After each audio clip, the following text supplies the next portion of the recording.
కవిత్వం కోసమో లేకపోతే ఒక పుస్తకం కోసమో మనం మాట్లాడుకునే పరిస్థితి కంటే మన చుట్టూ ఉన్న ప్రభావం, సమాజం ఎట్లాంటి స్థితిలో ఉందో మాట్లాడుకునే పరిస్థితుల్లోకి దింపబడ్డాం మనం. ఎక్కడైతే మనుషులు మాట్లాడుకోవాలో, ఎక్కడైతే తమ చుట్టూ ఉన్న జీవితాల గురించి చర్చించుకోవాలో ఆ కనీస స్పేస్ దొరకని స్థితిలోకి మనం నెట్టబడ్డాం. అంటే ఒక పుస్తకం తీసుకురావాలన్నా, లేకపోతే 2 మాటలు మాట్లాడాలన్నా, ఒక సభ పెట్టుకోవాలన్నా అది ఆంక్షల మధ్య లేదంటే కొన్ని నిబంధనల మధ్య నిర్వహించుకోవాల్సిన పరిస్థితులలో ఉన్నాం.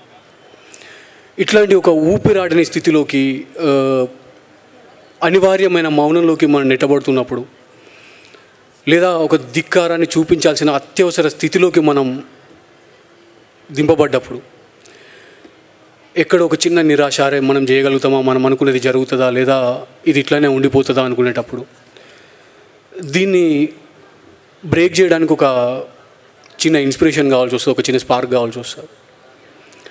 పెద్ద రచయితలు, పెద్ద కవులు, ఇంతకుముందు మాట్లాడే మనుషులు వీళ్ళందరూ చెప్తానే ఉన్నారు. మాకు హోప్ కావాలి, నెక్స్ట్ వచ్చేది ఉన్నదా లేదా, ఇంకా ఎవరు మాట్లాడతారు. ఇట్లాంటప్పుడు ఎక్కడ ఒక దగ్గర ఒక పిల్లగాడు, ఎక్కడ కాకతీయ యూనివర్సిటీ ఒక చిన్న ఊరు నుంచి వచ్చిన ఒక అబ్బాయి ఇట్లాంటి ఒక కవిత్వాన్ని తీసుకొస్తాడు అనేది, లేదా అట్లాంటి కవిత్వాన్ని తీసుకురావడం అనేది ఒక సాహసం.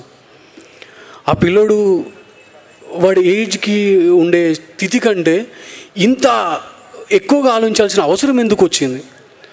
జనరల్లీ ఒక 18-17 ఏళ్ళ పిల్లగాడు, లేకపోతే ఒక 20 ఏళ్ళు దాటిన పిల్లగాడు జనరల్లీ అతను కెరీర్ గురించి ఆలోచించుకోవాలి, తన ఆనందకరమైన లైఫ్ గురించి ఆలోచించుకోవాలి, తన కుటుంబం గురించి ఆలోచించుకోవాలి. ఇంతటి చిన్న లైఫ్లో అతని ఆనందాన్ని గురించి ఆలోచించుకునే టైంలో ఒక పిల్లోని సమాజం మొత్తం గురించి, అక్కడ ఉన్న బాధల గురించి ఆలోచించే అంత భయంకరమైన స్థితిలోకి నెట్టేయాల్సిన పరిస్థితి ఎందుకు వస్తుంది? ఇంత పెద్ద దేశం లోపల ఒక పిల్లగాడు తను సొంతంగా హ్యాపీగా గడపలేని స్థితిని మనం ఇవ్వలేకపోతున్నామా? అంటే కవిత్వం చదివినప్పుడు నాకు అది అనిపించింది. ఒక పిల్లగాడు హ్యాపీగా ఒక లవ్ స్టోరీ రాసుకొని, ఒక హాయిగా తనకు నచ్చిన పుస్తకం చదువుకొని ప్రశాంతంగా తన ఇంట్లో నిద్రపోవాల్సిన టైంలో ఇట్లాంటి వాక్యాలు రాయడం ఆనందం అనిపించే విషయం ఏం కాదు. అది గొప్పగా చెప్పుకోవాల్సిన విషయం అంతకంటే కాదు. ఇది ఒక పెయిన్ఫుల్ విషయం, మనం భయపడాల్సిన విషయం. నెక్స్ట్ తరం ఎట్లాంటి డిప్రెషన్ లోపలికి వెళ్ళిపోతుందో, వాళ్ళకి మనం ఎట్లాంటి సమాజాన్ని ఇస్తున్నామని ఆలోచించాల్సిన విషయం. అండ్ ఇట్లాంటి పిల్లలు వచ్చి వాళ్ళు రాస్తారు. ఈ పిల్లగాడు రాసినప్పుడు ఎంత ఇదనిపించిందంటే, మనం ఇప్పుడు క్రూరత్వం అడుగుపెట్టిన ఆ నెలలో మనుషుల్ని గుర్తించలేం, మిగిలిన ఊపిర్లకు యాంటీ బ్లాస్ట్ కోటింగ్ వేసి కాపాడుకుందాం. ఎక్కడి నుంచి అంటే ఎంత పెయిన్తో వాడు ఇంకో మనిషి గురించి ఆలోచించగలుగుతాడు? ఎంత ఇది లేకపోతే తను ఉన్న సమాజం నుంచో, తనున్న బతుకు నుంచో ముందుకు అడుగు వేసి మరీ దాన్ని ఆలోచించాల్సిన అవసరం ఎందుకు వస్తుంది? అండ్ ఈ కవిత్వం చదవాల్సిన అవసరం మనకెందుకు ఉంది? ఆ పిల్లాడు ఒక చిన్న పిల్లవాడు, ఒక 20 ఏళ్ళు దాటిన పిల్లగాడు ఇంత ప్రపంచం గురించి, ఇంత బాధ గురించి, ఇంత పెయిన్ గురించి మాట్లాడే పరిస్థితిని అనివార్యంగా మనకిచ్చిన ఈ సమాజం దాన్ని తొలగించాల్సిన బాధ్యత కూడా ఇదే తీసుకోవాల్సి ఉంటుంది.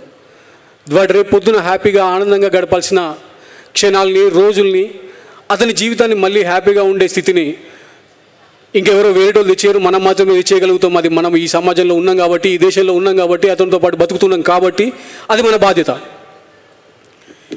ఎక్కడైతే హ్యాపీగా ఒక మనిషి నిలబడలేడో, ఎక్కడైతే తన సంతోషాన్ని ప్రకటించుకోలేడో, తనకు కావాల్సిన జీవితాన్ని పొందలేడో, అక్కడ కోపం బయటకు వస్తుంది, అసహనం బయటకు వస్తుంది.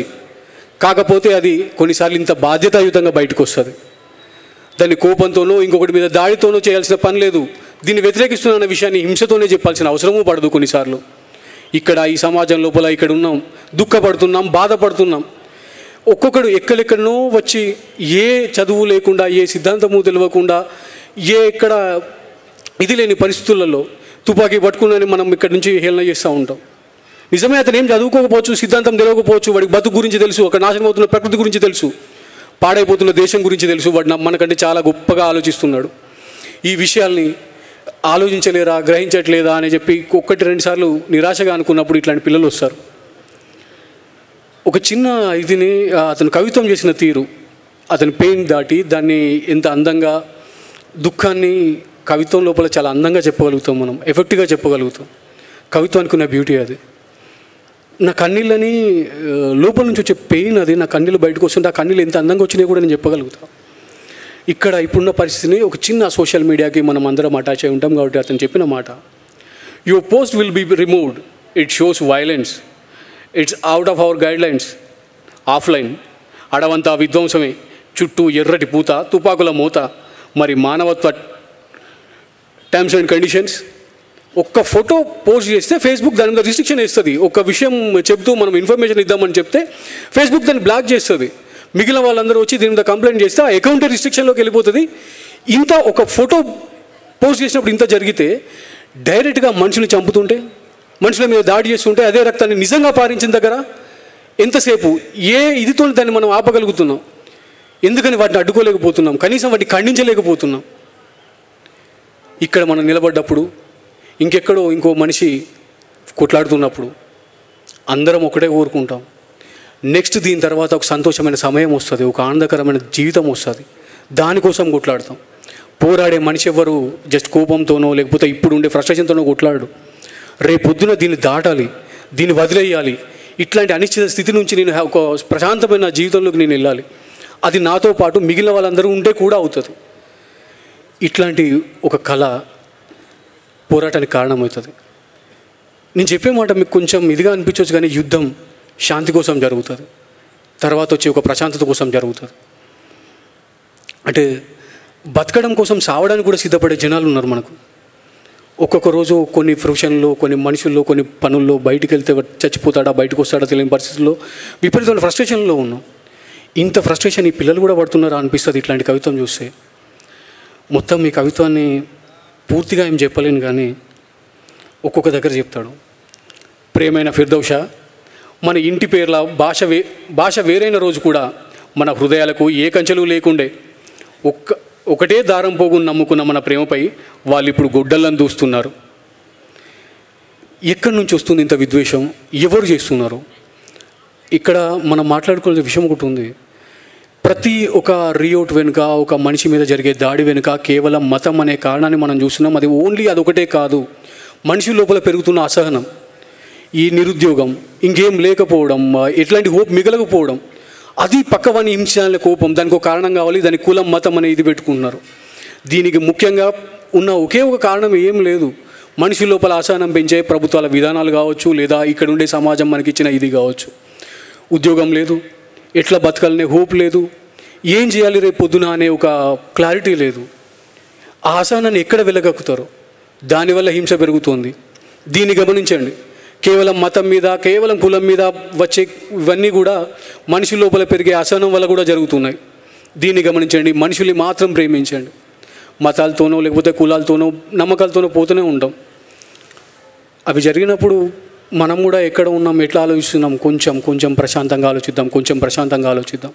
అవతల వాడి కోపాన్ని కోపంగా మాత్రమే కాదు, వాడి అసహనంగా కూడా చూద్దాం. అట్లాంటి ఒక స్పేస్ కావాలనుకున్నప్పుడు ఇట్లాంటి కవిత్వం కూడా కావాలి, ఇట్లాంటి పిల్లోడు కూడా కావాలి.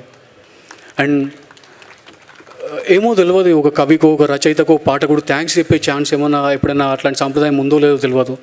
కానీ ఇప్పుడు వచ్చే ఇట్లా రాసే పిల్లలకు మాత్రం ఒక పాటకుడిగా నేను సలాం చెప్పుకున్నా. Thank you Hathiram. చిన్న పుస్తకం, కొన్నే కవితలు, అటు చెప్పాలనుకున్న కాన్వాస్ చాలా పెద్దది. వీలైతే బుక్ తీసుకోండి, ఇంకా వీలైతే చదివిన తర్వాత అతనికి ఫోన్ చేసి ఒక మాట చెప్పండి. అన్నిటికంటే ముఖ్యంగా అతను ఏం చెప్పాలనుకుంటే కాస్త అర్థం చేసుకొని ఆ విషయాన్ని ఆలోచించండి. And thank you all.